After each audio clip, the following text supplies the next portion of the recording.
Alors nous avons repris nos pratiques de café philo McDo, et d'ailleurs ça a lieu dans les McDonald's, notamment de l'hôtel de ville, à la sortie de la BPI, c'est comme ça que ça se passe maintenant, avec une autre équipe, mais je pense qu'on va regrouper les équipes prochainement. Il y a l'équipe du Sud qui se réunit plutôt vers le Flunch Rambuteau, et l'équipe du Nord qui se réunit plutôt vers le Flunch Colincourt, autour notamment de Jean-Paul. Alors nous avons un autre interlocuteur ici qui s'appelle Sauveur, et que je filme régulièrement, donc maintenant. Et récemment, nous avons eu une série de débats d'ordre linguistique. Plus exactement, ça va beaucoup plus loin que la linguistique, c'est la conscience de ce que je fais, la conscience des outils que j'utilise. Et on s'aperçoit notamment que les gens parlent français, mais ils n'en connaissent pas forcément toutes les règles. Ni les règles grammaticales, ni les règles de prononciation. Et c'est intéressant ce décalage entre la conscience et la subconscience, ce que j'appelle aussi la surconscience par opposition à la subconscience. Et si vous suivez nos récentes discussions à ce sujet, vous trouverez ça amusant.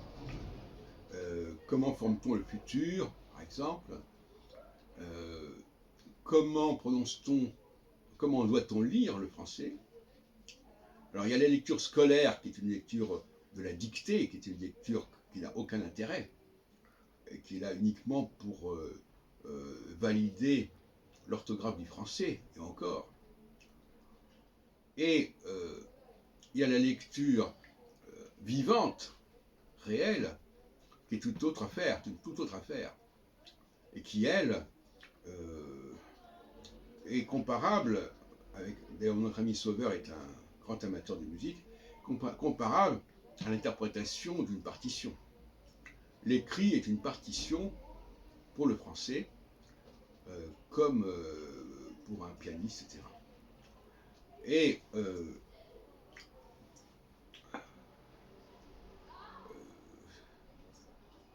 nous avons une fluidité en français par le fait que nous avons créé, nous perpétuons une tradition orale, ce qu'a perdu l'hébreu, entre parenthèses, ce qu'ont perdu les langues qui sont. Moi, je pense que la tradition orale du français est quelque chose d'extrêmement précieux.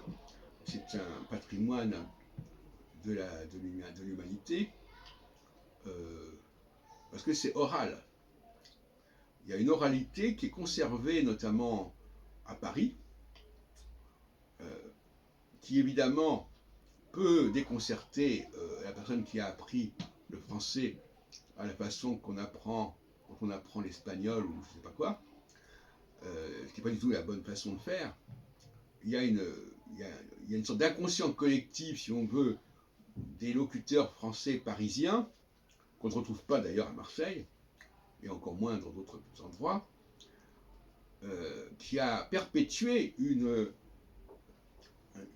façon de parler la langue tout à fait unique dans son genre, à mon avis, d'une certaine manière.